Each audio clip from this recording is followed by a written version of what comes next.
आइए सुनते हैं 27 अप्रैल 2026 के दिन भर घटनाओं का विश्लेषण।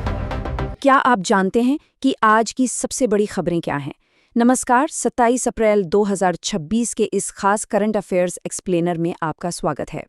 आज हम वो सारी बड़ी खबरें डिकोड करेंगे जो आपके एग्जाम्स और जनरल नॉलेज दोनों के लिए किसी गेम चेंजर से कम नहीं है। तो चलिए फुल एनर्जी के साथ बिना किसी देरी के शुरू करते हैं। फटाफट नजर डालते हैं आज के एजेंडा पर।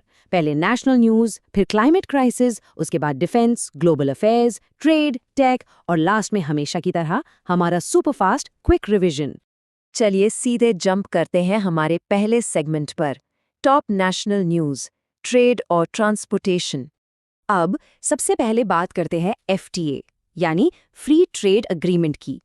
इसे एकदम सिंपल भाषा में समझें तो ये दो या उससे ज्यादा देशों के बीच एक ऐसा पैक्ट है जो इंपोर्ट और एक्सपोर्ट पर लगने वाले टैक्स और बैरियर्स को या तो कम कर देता है या बिल्कुल खत्म कर देता है। इंटरनेशनल ट्रेड के लिए ना ये किसी रीढ़ की हड्डी से कम नहीं है। और इसे हम आज क्यों डिस्कस कर रहे हैं? क्योंकि भारत और न्यूजीलैंड के बीच एक नया और बहुत बड़ा एफटीए साइन हुआ है। इस डील से भारत को न्यूजीलैंड के मार्केट में 100% ड्यूटी फ्री एक्सेस मिल रहा है। मतलब व्यापार होगा एकदम आसान। और हाँ, अच्छी बात यह है कि डेयरी जैसे हमारे सेंसिटिव सेक्टर्स को विदेशी कंपटीशन से बचाने के लिए पूरे सेफगार्ड्स भी रखे गए हैं। अब ट्रेड से आते हैं ट्रांसपोर्ट पर। एक बड़ी खबर आ रही है कि मुंबई सोलापुर वंदे भारत एक्सप्रेस पुणे स्टेशन के पास पटरी से उतर गई। देखिए, राहत की बात यह है कि कोई बड़ा हादसा नहीं हुआ, लेकिन ये इंसिडेंट हमारे semi high speed rail network की सेफ्टी पर एक बड़ा सवालिया निशान जरूर लगा देता है। भाई, अगर ट्रेनों की स्पीड बढ़ रही है तो सेफ्टी स्टैंडर्ड्स भी तो उसी लेवल के होने चाहिए ना। इकोनॉमी की बात करें तो एक माइंड ब्लोइंग नंबर सामने आया है, 13 करोड़। जी हाँ, 130 मिलियन। ये कोई छोटा मोटा नंबर नहीं है, बल्कि नेशनल स्टॉक एक्सचेंज यानी एनएससी पर रजिस्टर्ड इन्वेस्टर्स की नई ताज़ा संख्या है।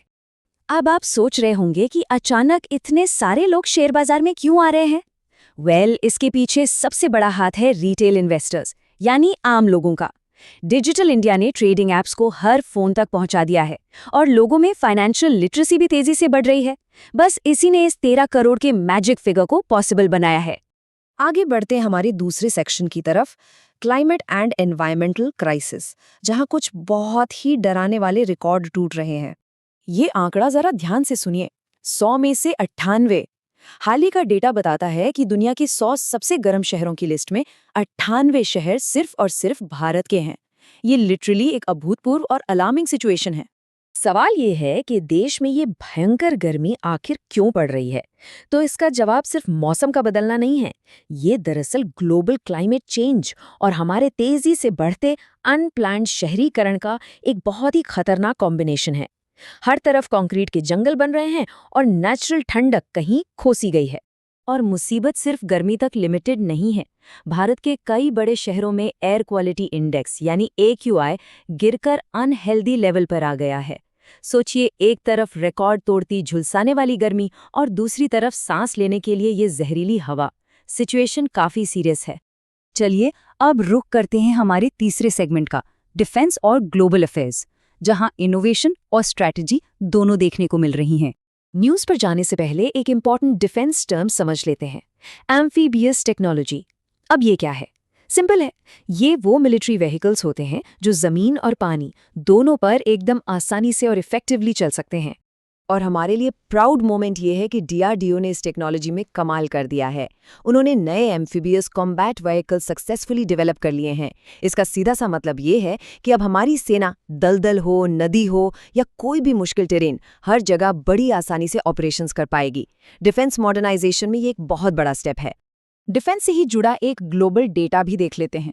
सिप्री की लेटेस्ट रिपोर्ट के मुताबिक 2025 में दुनिया भर का मिलिट्री खर्च $2,887 बिलियन को टच कर गया है। जरा सोचिए इस अमाउंट के बारे में। इसमें टॉप 3 देश हैं अमेरिका, चीन और रूस, और भारत इस लिस्ट में मजबूती से 5वें नंबर पर खड़ा है। जियोपॉलिटिक्स की बात करें तो भारत का एक बहुत ही स्मार्ट कूटनीतिक मूव सामने आया है। अमेरिकी सैंक्शंस के बावजूद भारत ने ईरान के स्ट्रेटेजिक चाबहार पोर्ट के लिए अपनी अप्रोच को अडैप्ट कर लिया है। ये इतना खास क्यों है? क्योंकि इसके जरिए हम पाकिस्तान को पूरी तरह बाईपास करके सीधे सेंट्रल एशिया तक अपनी पहुंच बना सकते हैं। Master stroke, right? और दुनिया भर में जो इंस्टेबिलिटी चल रही है ना, उसका असर हर जगह दिख रहा है। अब देखिए, कनाडा और अमेरिका जैसे एकदम करीबी पड़ोसियों के बीच ट्रेड टेंशन्स एस्केलेट हो रहा है। ये साफ दिखाता है कि दुनिया की जियोपॉलिटिक्स कितनी तेजी से बदल रही है और पुराने से पुराने रिश्ते भी अब टेस्ट किए जा रहे हैं। अब आते हैं हमारे चौथे सेक्शन पर, ट्रेड, टेक और आज के कुछ और जरूरी अपडेट्स। टेक फील्ड से एक बहुत ही प्रॉमिसिंग खबर है। उत्तर प्रदेश में भारत का पहला integrated lithium ion battery recycling plant शुरू हो गया है। इसका मेन काम होगा इलेक्ट्रिक व्हीकल्स की पुरानी बैटरियों से रेयर अर्थ एलिमेंट्स को वापस निकालना।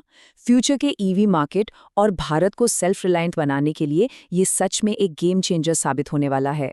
आज देश में पेट्रोल की कीमतें तो स्टेबल रहीं, पर क्या आपको पता है ये कीमतें डिसाइड कैसे होती हैं? मेनली 3 फैक्टर्स होते हैं। पहला, ग्लोबल मार्केट में कच्चे तेल यानी क्रूड ऑयल का रेट।